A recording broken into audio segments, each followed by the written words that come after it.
Hello, and welcome to the Josephine Hart Poetry Hour. Before we begin, I just want to tell you a little bit about Josephine and the Josephine Hart Poetry Foundation.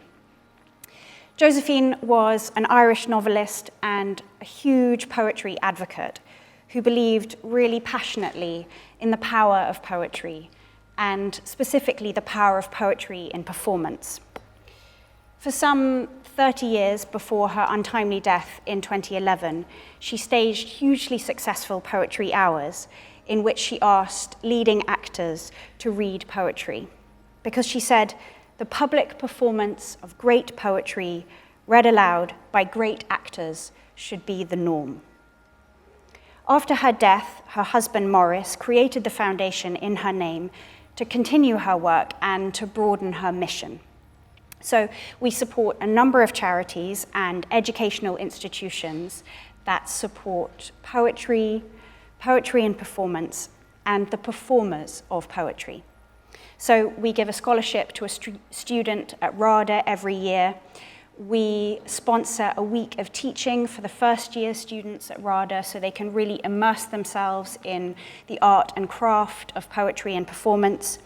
We give a yearly grant to the King George V Fund for Actors, which supports actors and theatre professionals later in life. And I'm happy to say that we're increasingly working with younger people. And so about a month ago, we sponsored a poetry performance competition in 13 of the primary schools in the David Ross Education Trust, schools in Northamptonshire and Leicestershire. And it was very moving to go with my panel of judges and judge the winning finalists, because I saw a group of young people who had engaged so deeply, so passionately, and so thoughtfully with some really quite difficult literary texts. And it was very, very inspiring. And so I wanted you to be inspired by that as well. And so before we start the poetry reading, we are going to see those 5 finalists. And so I would like to welcome to the stage Pearl Shuttleworth from Malcolm Arnold Prep School, who's going to perform Be, I'm Expecting You by Emily Dickinson.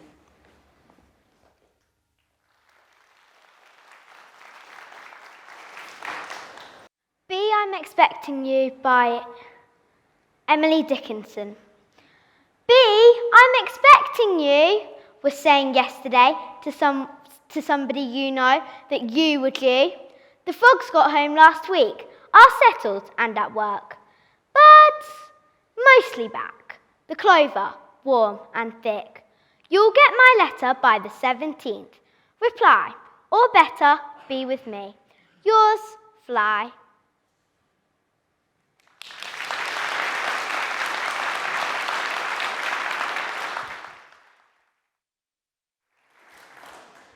And now we have Geoffrey Ndife Michael from Rockingham Primary School, who is going to perform Gerard Manley Hopkins's Pied Beauty.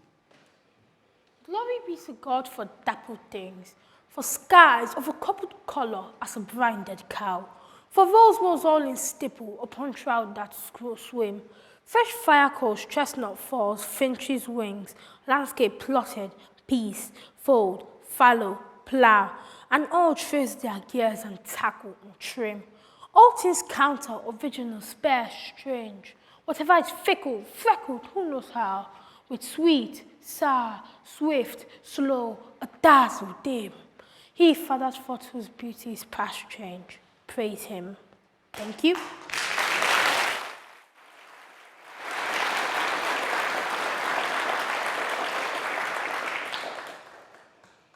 And now we have Ilaria Franzetti from Briar Hill Primary School, who is performing For These by the World War I poet Edward Thomas.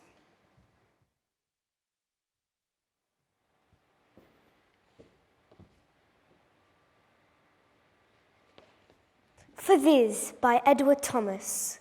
An acre of land between the shores and the hills, upon a ledge that shows my kingdoms 3.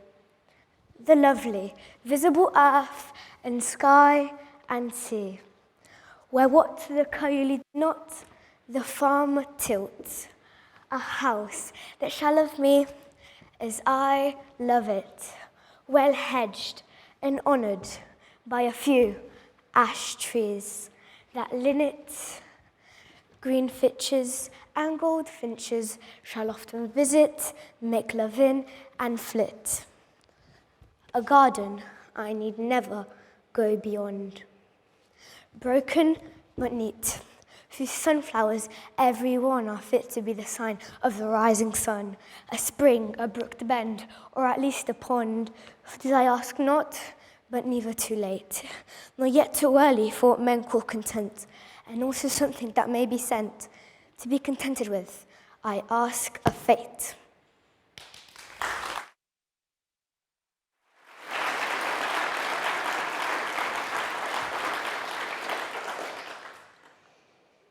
And now we have Oliver Brennan from Faulkner's Hill Academy performing The Tiger by William Blake.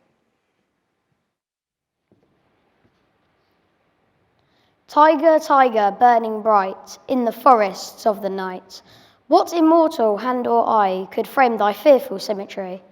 In what distant deeps or skies burns the fire of fine eyes? On what wings dare he aspire? What the hand dare seize the fire? And what shoulder and what art could twist the sinews of thy heart? And when thy heart began to beat, what dread hand and what dread feet?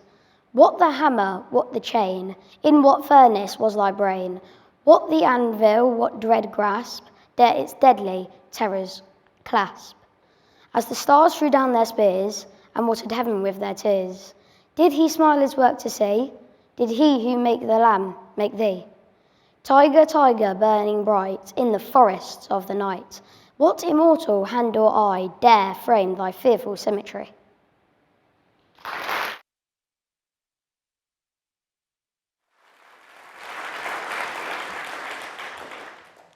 And finally, Johnny Price from Bringhurst Academy performing The Way Through the Woods by Rudyard Kipling.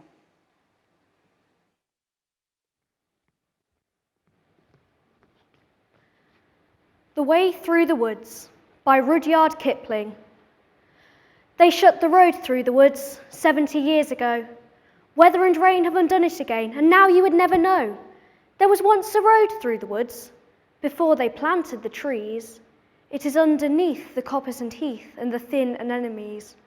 Only the keeper sees that where the ringdove broods and the badgers roll at ease. There was once a road through the woods. Yet, if you enter the woods of a summer evening late, where the night air cools on the trout-ringed pools, where the otter whistles his mate, they fear not men in the woods, because they see so few. You will hear the beat of a horse's feet and the swish of a skirt in the dew, steadily cantering through the misty solitudes as though they perfectly knew the old lost road through the woods. But there is no road through the woods.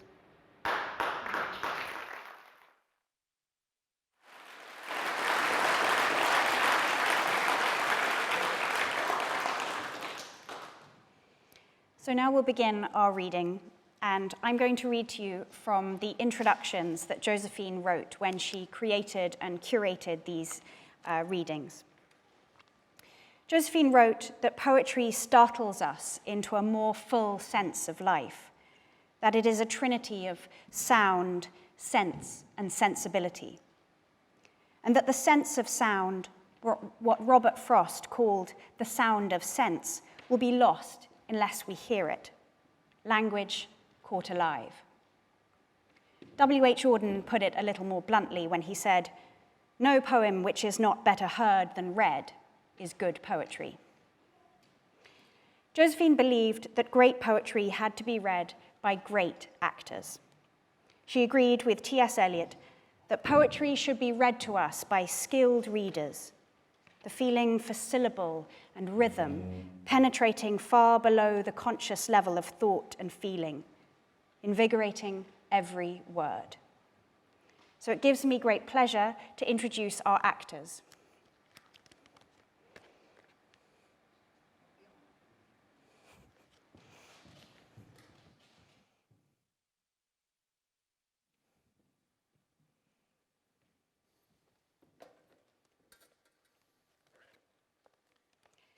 Patrick Kennedy is known for Bleak House, The Queen's Gambit, and Boardwalk Empire, and won Best Actor in the Hollywood Angel Award for his role in So Good to See You. Kristin Scott Thomas is an award-winning bilingual actress, best known for her films The English Patient, Four Weddings and a Funeral, I've Loved You So Long, and Leaving. She is currently starring in Slow Horses on Apple TV, and recently appeared in the sold-out West End run of Leoness, a new play by Penelope Skinner. Ashley Zhangazha is an award-winning theatre actor, known for his roles in MJ the Musical, Much Ado About Nothing, Death of a Salesman, and Hamlet. He won Best Performance in a Musical for Sky Masterson in Guys and Dolls, and appeared in Henry V for the Michael Grandage Company.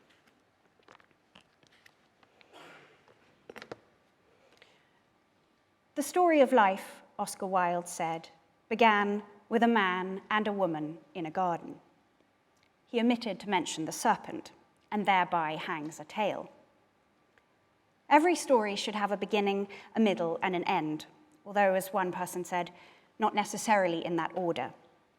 In that defiant spirit, we will end today's reading at the beginning, in the Garden of Eden, which became Milton's and our Paradise Lost. From the moment God created that garden, eastward of Eden, as the Bible tells us, and then ruthlessly threw mankind out of it, the garden here on earth became the plain man's real paradise. We play God when we create a garden, large or small, and it takes a lot longer than the 7 days in which God created the universe. Perhaps the fascination in creating a garden lies in the metaphoric power of the garden, the budding, the flowering, maturing, and withering of springtime, summer, autumn, and winter, reflecting the natural rhythms of life. The great dream of resurrection, promised as spring follows winter, begin afresh, begin afresh. How could the writer resist?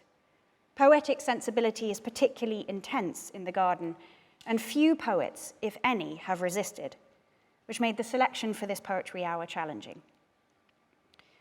Right from the beginning, garden images are woven in through the poetic canon. In the Song of Solomon, the woman's body is, as the song says, a garden enclosed, a spring shut, a fountain sealed. Let my beloved come into the garden and eat his pleasant fruit. Picking that theme up, the 16th century poet Thomas Campion sings, "There is a garden in her face where roses and white lilies grow."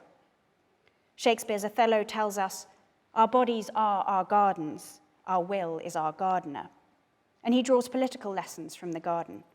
The gardener in Richard II explains that the king would not have been seized had he trimmed and dressed his land as we this garden, and, like an executioner, cut off the heads of too fast-growing sprays that look too lofty in our commonwealth. Three of the greatest poems of all time, Dante's The Divine Comedy, Milton's Paradise Lost, and T.S. Eliot's The Waste Land, do not open in palaces or within four walls, however humble. They begin, instead, in gardens. The Divine Comedy, the opening stanzas of which we'll hear shortly, opens in a dark wood. The first lines of Milton's Paradise Lost are, "Of man's first disobedience, and the fruit of that forbidden tree." And T.S. Eliot, the greatest poet since Milton, according to Ted Hughes, began the seminal poem of the 20th century, The Waste Land, with, "April is the cruelest month." We're going to start today's reading with love in the garden, and it is less pastoral than you might imagine. The Irish poet W.B. Yeats' poem, The Sally Gardens, was published in 1889, when Yeats was 24. A few months later, Maud Gonne exploded into the Yeats household, and in a single afternoon, she took possession of his soul and of his heart. The woman of the poem bids the speaker to take love easy, but Yeats never managed that. After that, to another Maud. Like Maud Gonne, the fictional Maud in Come Into the Garden Maud by the Victorian poet Alfred Tennyson is also tall and stately. Her lover waits all night, calling, Come into the garden, Maud, while she dances away with a more acceptable suitor. It's a long poem, and we're only going to read an excerpt, in which Tennyson, the master of melancholia, gets at the sense of hope and despair felt by the lover as he is waiting. Will she come? Is she mine? Yes, she's mine. It's beautiful, hopeful, and heartbreaking. After that, we have The Garden of Love by William Blake, the 18th century mystic. In his time, many believed he was insane. In this dreamlike poem, he attacks the constraints placed by the church on sexual love, a well-known theme in his work. Then we have a 10-word haiku by Oshima Ryota called And Then. It required 2 eminent English poets to translate these 10 words, but it's worth it because it's truly stunning. We end in the garden with a warning from the American writer Dorothy Parker of the limitations of sending the beloved one perfect rose. But first, we're going to go to the Sally Gardens.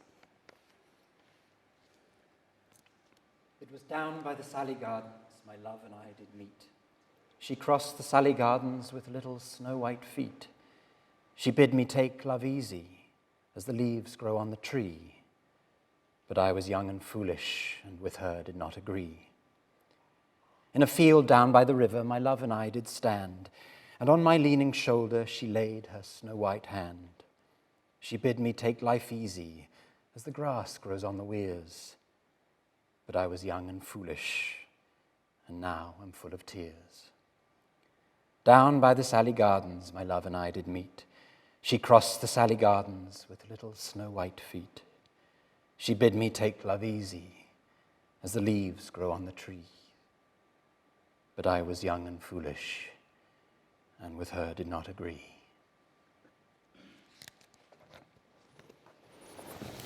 This is Come into the Garden, Maud, by Alfred Lord Tennyson.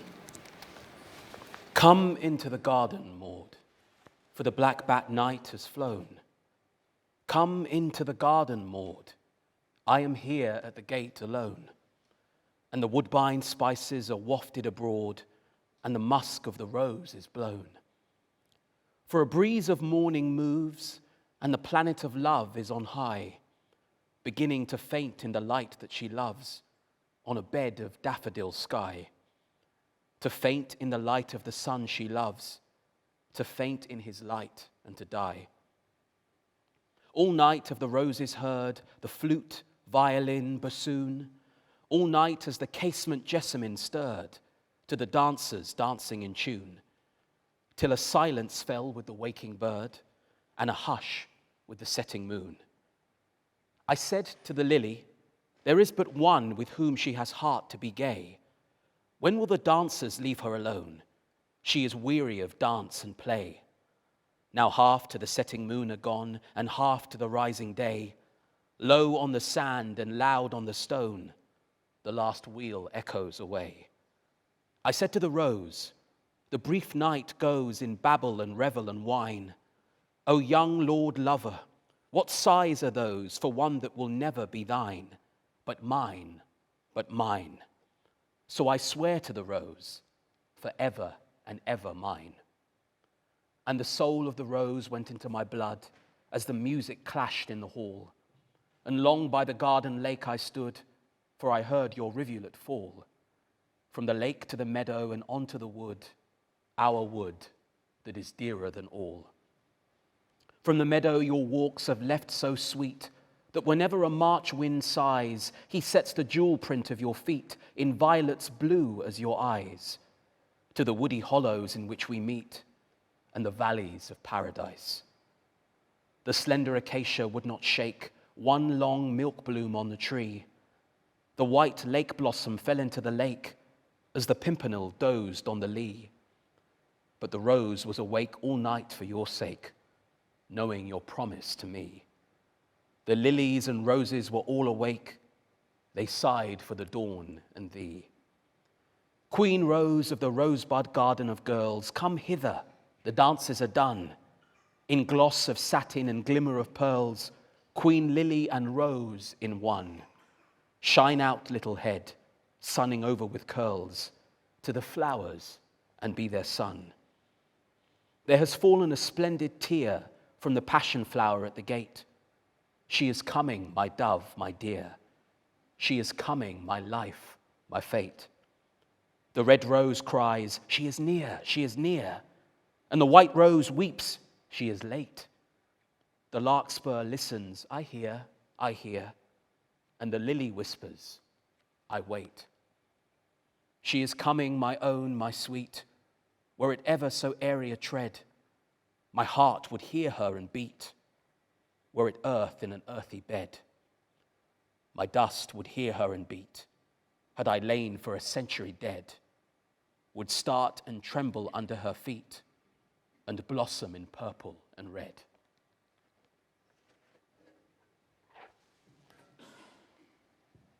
The Garden of Love by William Blake. I laid me down upon a bank where love lay sleeping. I heard among the rushes dank, weeping, weeping. Then I went to the heath and the wild, to the thistles and thorns of the waste, and they told me how they were beguiled, driven out, and compelled to the chaste. I went to the Garden of Love and saw what I never had seen. A chapel was built in the midst, where I used to play on the green. And the gates of this chapel were shut, and thou shalt not writ over the door. So I turned to the Garden of Love, that so many sweet flowers bore. And I saw it was filled with graves, and tombstones where flowers should be. And priests in black gowns were walking their rounds, and binding with briars my joys and desires.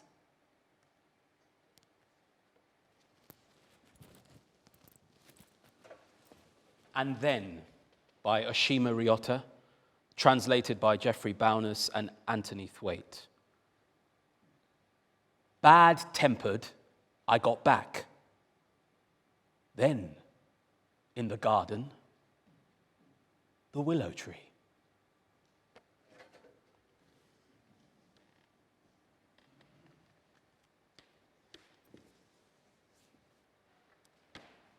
One Perfect Rose by Dorothy Parker. A single flower he sent me since we met. All tenderly his message he chose. Deep-hearted, pure, with scented dew still wet. One perfect rose. I knew the language of the floweret. My fragile leaves, it said, his heart enclose. Love long has taken for his amulet one perfect rose. Why is it no one ever sent me yet one perfect limousine, do you suppose? Ah, no, it's always just my luck to get one perfect rose. Gardening is landscape painting, the poet Alexander Pope famously wrote. And Dylan Thomas does just that with the great Fern Hill. Born in 1914 in Swansea, the wild poet, lover, and drinker was, despite all that, a disciplined artist. There is some mythology that it was all terribly easy for him, but his worksheets show a man who continually labored over every line. Fern Hill is one of the greatest celebrations of a country childhood ever. Philip Larkin wrote The Mower in 1979. It's much kinder than normal Larkin, and it's clever.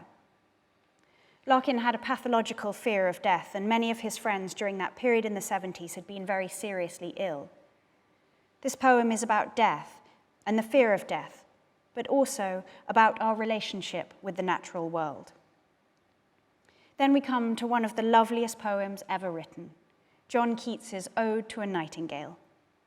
It's almost unbearable to think that Keats died in 1821 from tuberculosis, aged only 25. However, like all brilliant writers, he knew. He wrote to his brother, "I think I shall be among the English poets after my death." And he was so right. But first, we will listen to Dylan Thomas's Fern Hill.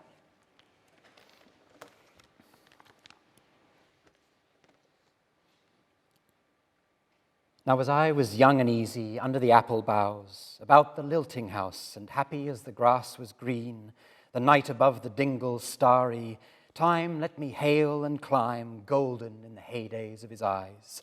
And honoured among wagons, I was prince of the apple towns. And once below a time I lordly had the trees and leaves trail with daisies and barley down the rivers of the windfall light. And as I was green and carefree, famous among the barns, about the happy yard, and singing as the farm was home, in the sun that is young once only, time let me play and be golden in the mercy of his means. And green and golden I was huntsman and herdsman. The calves sang to my horn, the foxes on the hills barked clear and cold, and the Sabbath rang slowly in the pebbles of the holy streams. All the sun long it was running, it was lovely, the hay fields high as the house, the tunes from the chimneys, it was air and playing, lovely and watery, and fire green as grass. And nightly under the simple stars, as I rode to sleep, the owls were bearing the farm away. All the moon long I heard, blessed among stables, the nightjars flying with the ricks, and the horses flashing into the dark. And then to awake, and the farm like a wanderer white with dew, come back, the cock on his shoulder. It was all shining, it was Adam and maiden, the sky gathered again, and the sun grew round that very day. So it must have been after the birth of the simple light. In the first spinning place, the spellbound horses walking warm out of the whinnying green stable onto the fields of praise. And honoured among foxes and pheasants by the gay house, under the new-made clouds, and happy as the heart was long, in the sun, borne over and over, I ran my heedless ways. My wishes raced through the house-high hay, and nothing I cared at my sky-blue trades, that time allows, in all his tuneful turning, so few and such morning songs. Before the children, green and golden, follow him out of grace. Nothing I cared in the lamb-white days, that time would take me up to the swallow-thronged loft by the shadow of my hand, in the moon that is always rising, nor that riding to sleep I should hear him fly with the high fields, and wake to the farm forever fled from the childless land. Oh, as I was young and easy in the mercy of his means, time held me green and dying, though I sang in my chains like the sea.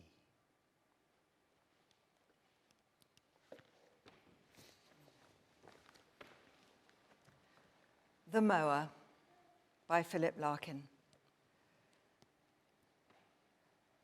The mower stalled twice. Kneeling, I found a hedgehog jammed up against the blades, killed. It had been in the long grass. I had seen it before and even fed it once. Now I had mauled its unobtrusive world unmendably. Burial was no help. Next morning I got up, but it did not. The first day after a death, the new absence is always the same. We should be careful of each other. We should be kind while there is still time.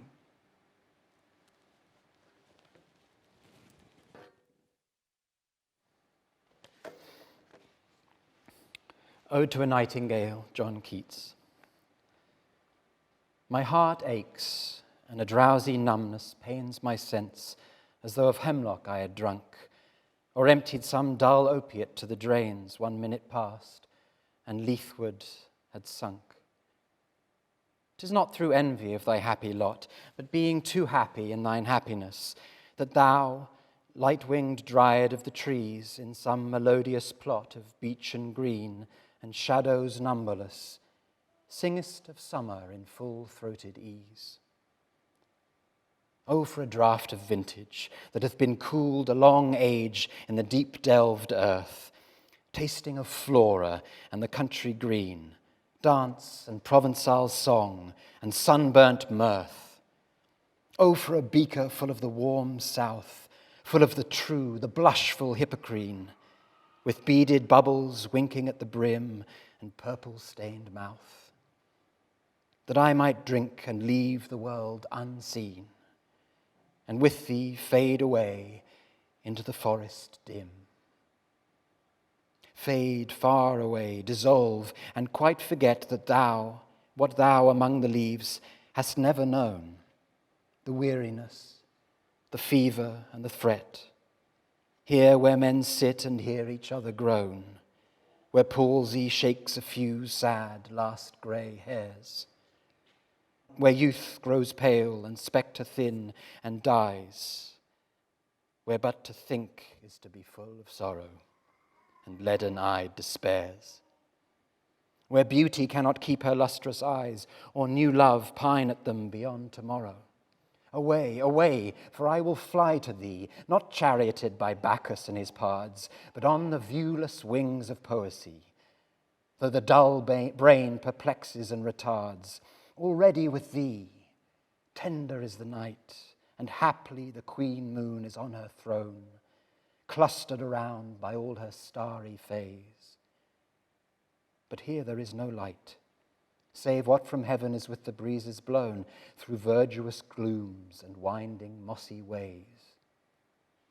I cannot see what flowers are at my feet, nor what soft incense hangs upon the boughs, but in embalmed darkness guess each sweet wherewith the seasonable month endows the grass, the thicket, and the fruit tree wild, white hawthorn and the pastoral eglantine, fast fading violets covered up in leaves, and mid-May's eldest child, the coming musk rose, full of dewy wine, the murmurous haunt of flies on summer eves.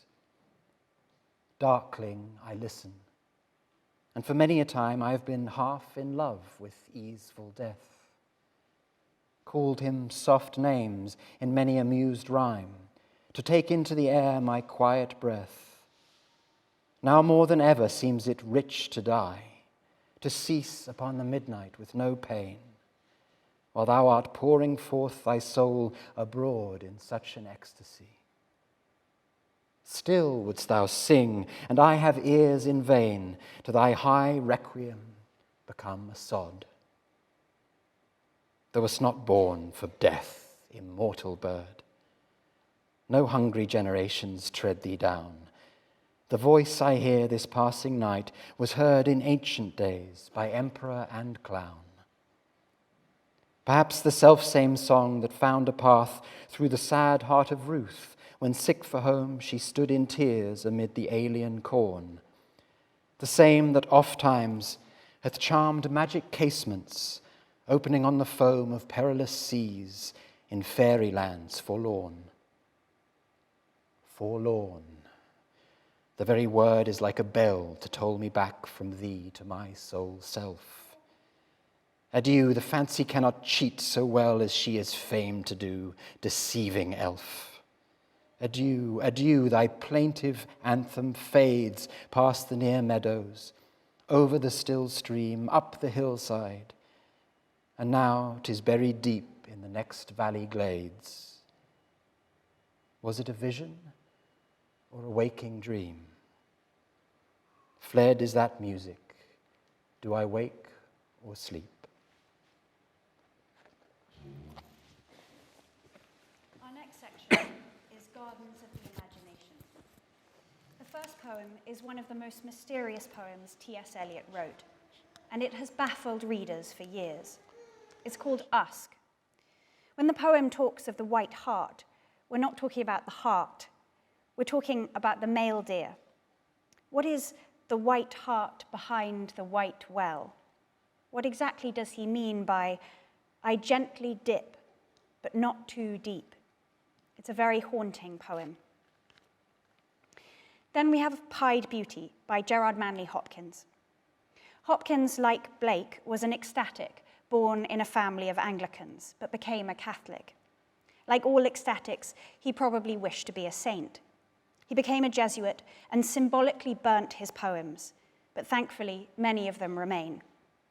His work was turned down as incomprehensible, even by Catholic journals. But eventually, his genius, his search for a unifying sacramental view of human life, so clear in Pied Beauty, made him one of the 19th century's great poets. And we conclude with the Song of Wandering Angus. It's an early W.B. Yeats poem set in a hazel wood. It's mythic and surrealist. James Joyce said of Yeats that he had an imagination no surrealist painter could ever equal. And this poem illustrates that brilliantly. But first, to Usk. Usk by T.S. Eliot. Do not suddenly break the branch or hope to find the white hart over the white well. Glance aside, not for lance, do not spell old enchantments. Let them sleep. Gently dip, but not too deep. Lift your eyes where the roads dip and where the roads rise. Seek only there, where the grey light meets the green air. The hermit's chapel, the pilgrim's prayer.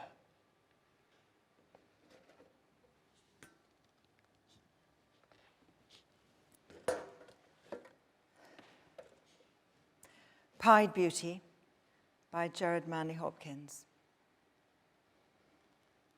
Glory be to God for dappled things, for skies of couple colour as a brinded cow, for rose moles all in stipple upon trout that swim, fresh fire coal, chestnut falls, finches' wings, landscape plotted and pieced, fold, fallow and plough, and all trades, their gear and tackle and trim, all things counter, original, spare, strange, whatever is fickle, freckled, who knows how, with swift, slow, sweet, sour, a dazzle dim, he fathers forth whose beauty is past change. Praise him.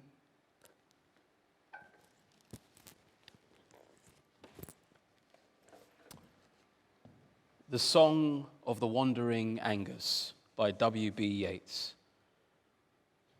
I went out to the hazelwood because a fire was in my head, and cut and peeled a hazel wand, and hooked a berry to a thread.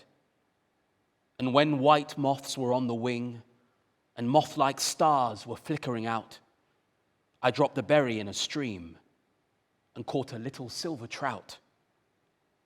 When I had laid it on the floor, I went to blow the fire aflame, but something rustled on the floor, and someone called me by my name. It had become a glimmering girl with apple blossom in her hair, who called me by my name and ran and faded through the brightening air. Though I am old, with wandering through hollow lands and hilly lands, I will find out where she has gone, and kiss her lips and take her hands, and walk among long dappled grass, and pluck till time and times are done, the silver apples of the moon, the golden apples of the sun.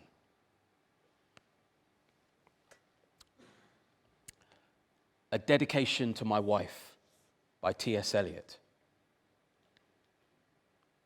To whom I owe the leaping delight that quickens my senses in our waking time, and the rhythm that governs the repose of our sleeping time, the breathing in unison, of lovers whose bodies smell of each other, who think the same thoughts without need of speech, and babble the same speech without need of meaning. No peevish winter wind shall chill. No sullen tropic sun shall wither the roses in the rose garden, which is ours and ours only. But this dedication is for others to read. These are private words addressed to you in public. We're going to take a walk through the woods. It's a very short poem by Goethe to start, the great genius of German culture. In it, a flower talks to the narrator and says, "Why are you going to kill me?" The narrator decides not to, takes the flower out by the root and carries it home. Next, The Trees by Philip Larkin. Here we see a gentler, hopeful Larkin in a poem that closes with the lovely line, "Begin afresh, afresh." And then we have the first middle-aged male crisis with Dante. Dante made the spiritual visible, according to T.S. Eliot. The Divine Comedy, written in 1307, is probably the first literary examination of the middle-aged crisis, which leads, as these things often do, to hell.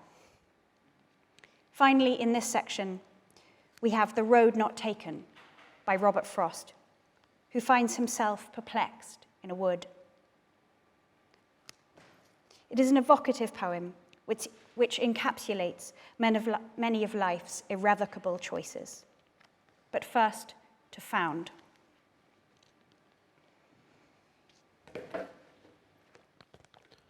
Found by Goethe. Once through the forest alone I went, to seek for nothing. My thoughts were bent. I saw in the shadow a flower stand there. As stars it glistened, as eyes 'twas fair. I sought to pluck it. It gently said, "Shall I be gathered only to fade?" With all its roots I dug it with care, and took it home to my garden fair. In silent corner soon it was set. There grows it ever, there blooms it yet.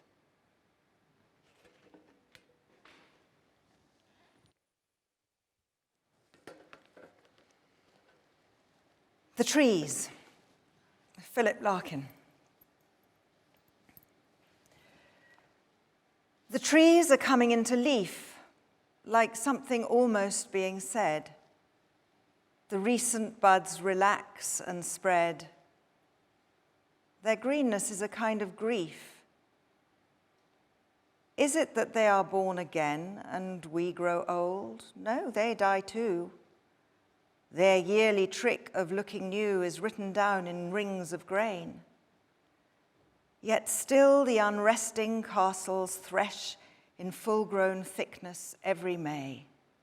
Last year is dead, they seem to say. Begin afresh, afresh, afresh.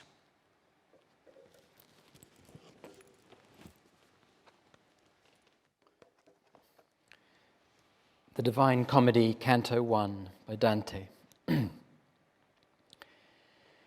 Midway this way of life we're bound upon, I woke to find myself in a dark wood, where the right road was wholly lost and gone. Ay me, how hard to speak of it, that rude and rough and stubborn forest. The mere breath of memory stirs the old fear in the blood. It is so bitter it goes nigh to death. Yet there I gained such good that to convey the tale, I'll write what else I found herewith. How I got into it I cannot say, because I was so heavy and full of sleep when first I stumbled from the narrow way. But when at last I stood beneath a steep hillside, which closed that valley's wandering maze, whose dread had pierced me to the heart-root deep, then I looked up and saw the morning rays mantle its shoulder from that planet bright which guides men's feet aright on all their ways. And this a little quieted the affright that lurking in my bosoms had lain through the long horror of that piteous night.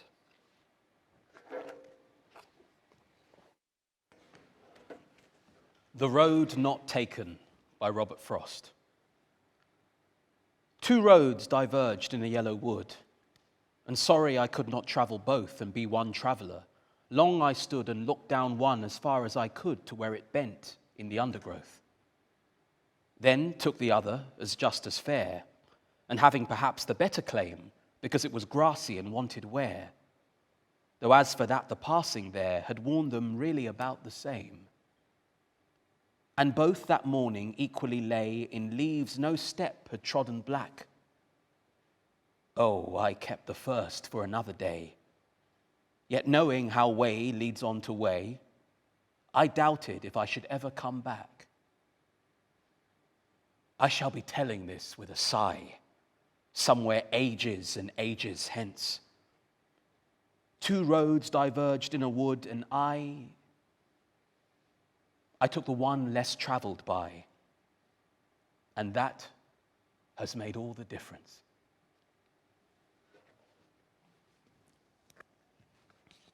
We're going to conclude with a very short section from Paradise Lost by John Milton. Paradise Lost was initially going to be a play, and it was going to be called Adam Unparadised. Critics say that Milton changed his mind because he realized the weight of Shakespeare was such that instead of trying to compete, he would write a great epic poem instead. Milton's purpose, stated in Book 1, is to justify the ways of God to man. Milton was a radical and ahead of his time in many ways. He fought hard for divorce, for example, and believed in sexual intercourse before marriage. In the section we're going to hear, Satan has already persuaded Eve that she must eat of the fruit. She knows she shouldn't. She has been told she shouldn't, but she does. And after she has eaten it and has knowledge, she thinks to herself, why should I share the knowledge with Adam? Wouldn't it be nice to keep it to myself and just for once to be the superior being? But eventually off she goes to Adam, and she tries to persuade him. The minute he sees her, he knows what she has done, and she is doomed. And in a rather moving passage, he resolves to join her in her doom. Flesh of flesh, bone of my bone thou art, and from thy fate mine never shall be parted. He eats the fruit, and then comes the beautiful line, some sad drops wept at completing of the mortal sin original, which is the first great sin.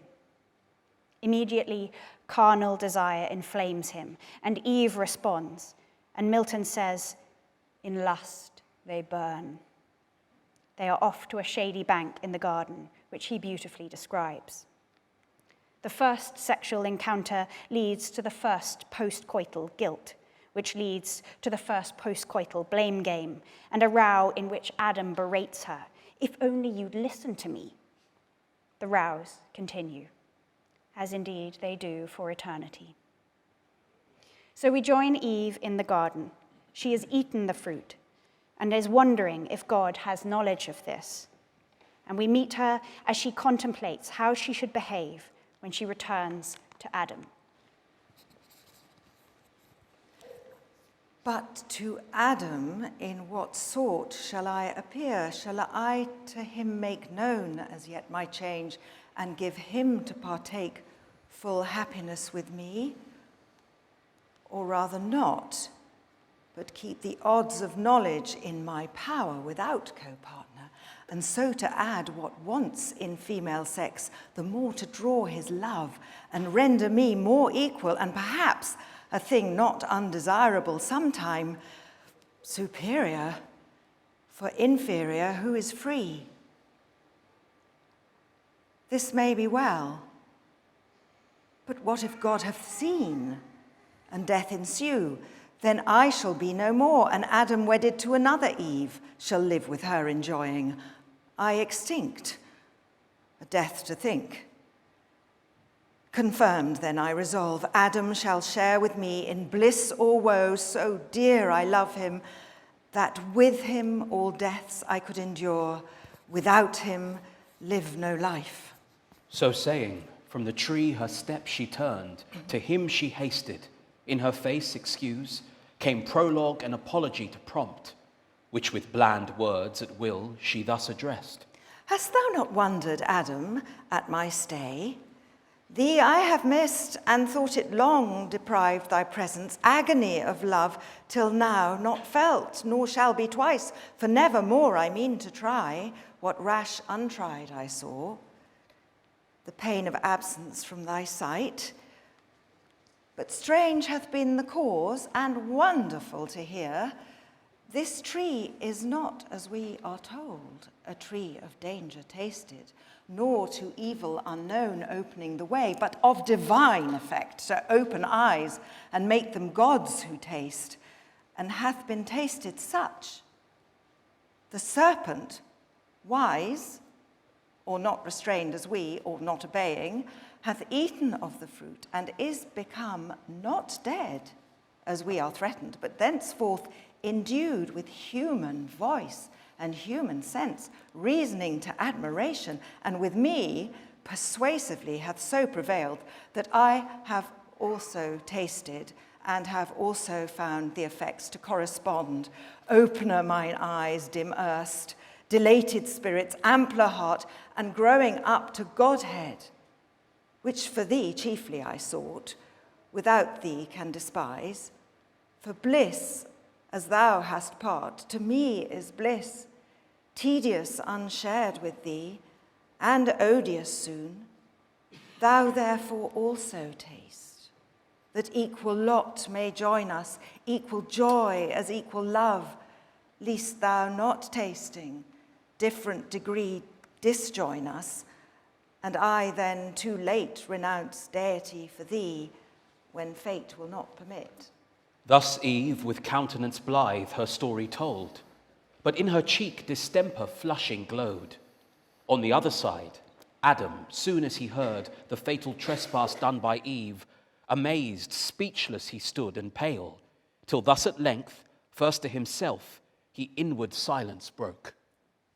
O fairest of creation, last and best of all God's works, creature in whom excelled whatever can to fight or thought be found, holy, divine, good, amiable, or sweet, how art thou lost? How on a sudden lost, defaced, deflowered, and now to death devote? Rather, how hast thou yielded to transgress the strict forbiddance, how to violate the sacred fruit forbidden? Some cursed fraud of enemy hath beguiled thee, yet unknown, and me with thee hath ruined. For with thee certain my resolution is to die. How can I live without thee? How forego thy sweet converse and love so dearly joined, to live again in these wild woods forlorn? Should God create another Eve, and I another rib afford? Yet loss of thee would never from my heart. No, no, I feel the link of nature draw me, flesh of flesh, bone of my bone thou art, and from thy state mine never shall be parted, bliss or woe. So having said, as one from sad dismay recomforted, and after thoughts disturbed, submitting to what seemed remediless, thus in calm mood his words to Eve he turned. Bold deed thou hast presumed, adventurous Eve, and peril great provoked. However, I with thee have fixed my lot, certain to undergo like doom, if death consort with thee. Death is to me as life. So forcible within my heart I feel the bond of nature draw me to my own. My own in thee, for what thou art is mine. Our state cannot be severed. We are one flesh. To lose thee were to lose myself. So Adam, and thus Eve to him replied. O glorious trial of exceeding love, illustrious evidence, example high, engaging me to emulate, but short of thy perfection, how shall I attain, Adam, from whose dear side I boast me sprung, and gladly of our union hear thee speak. One heart, one soul in both, whereof good proof this day affords, declaring thee resolved, so faithful love unequalled.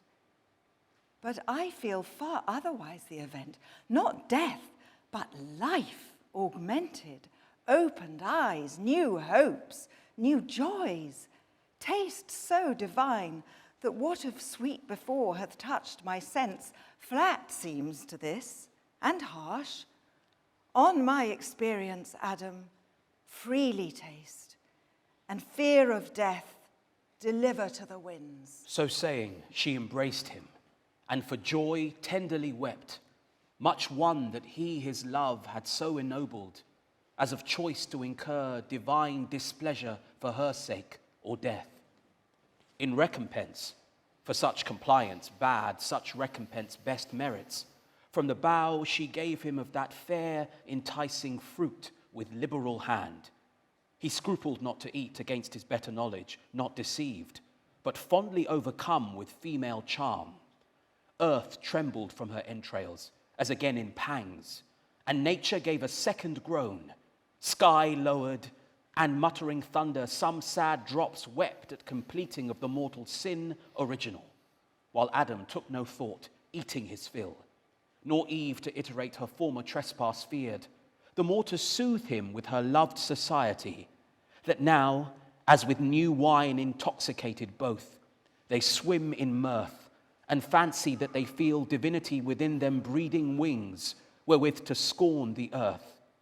But that false fruit, far other operation first displayed, carnal desire inflaming, he on Eve began to cast lascivious eyes. She him as wantonly repaid, in lust they burn, till Adam thus 'gan Eve to dalliance move. Eve, now I see thou art exact of taste. Much pleasure have we lost while we abstained from this delightful fruit, nor known till now true relish tasting. If such pleasure be in things to us forbidden, it might be wished for this one tree had been forbidden 10. But come, so well refreshed, now let us play, as meet is after such delicious fare. For never did thy beauty, since the day I saw thee first and wedded thee, adorned with all perfections, so inflame my sense with ardor to enjoy thee. Fairer now than ever, bounty of this virtuous tree. So said he, and forbore not glance or toy of amorous intent, well understood of Eve, whose eye darted contagious fire. Her hand he seized, and to a shady bank, thick overhead with verdant roof embowered, he led her nothing loath. Flowers were the couch, pansies and violets and asphodel and hyacinth, earth's freshest, softest lap.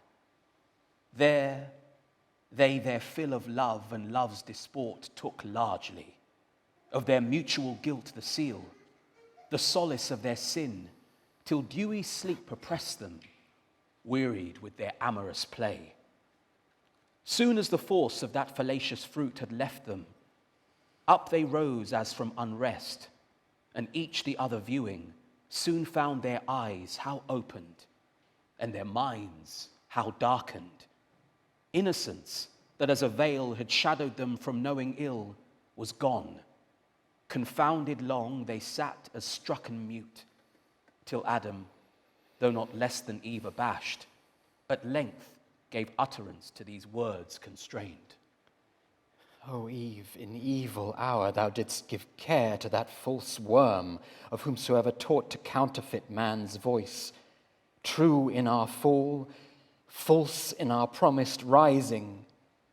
Since our eyes opened, we find indeed, and find we know both good and evil, good lost and evil got. Bad fruit of knowledge, if this be to know, which leaves us naked thus, of honor void, of innocence, of faith, of purity, of wanted ornaments now soiled and stained. and in our faces evident the signs of foul concupiscence, whence evil store, even shame, the last of evils. Of the first be then sure, how shall I behold the face henceforth of God or angel, erst with joy and rapture so oft beheld? So counselled he, and both together went into the thickest wood. There soon they chose the fig tree. Those leaves they gathered, broad as Amazonian targe, and with what skill they had, together sewed to gird their waist, vain covering if to hide their guilt and dreaded shame. Oh, how unlike to that first naked glory thus fenced, and as they thought, their shame in part covered, but not at rest or ease of mind, they sat them down to weep, nor only tears rained at their eyes, but high winds worse within began to rise. High passions, anger, hate, mistrust, suspicion, discord, and shook sore their inward state of mind. Calm region once and full of peace, now tossed and turbulent. For understanding ruled not, and the will heard not her lure, both in subjection now to sensual appetite, who from beneath usurping over sovereign reason claimed superior sway. From thus distempered breast, Adam, estranged in look and altered style, speech intermitted, thus to Eve renewed. Wouldst thou had hearkened to my words and stayed with me as I besought thee, when that strange desire of wandering this unhappy morn, I know not whence possessed thee. We had then remained still happy, not as now despoiled of all our good, shamed, naked, miserable. To whom soon moved with touch of blame, thus Eve. What words have passed thy lips, Adam, severe?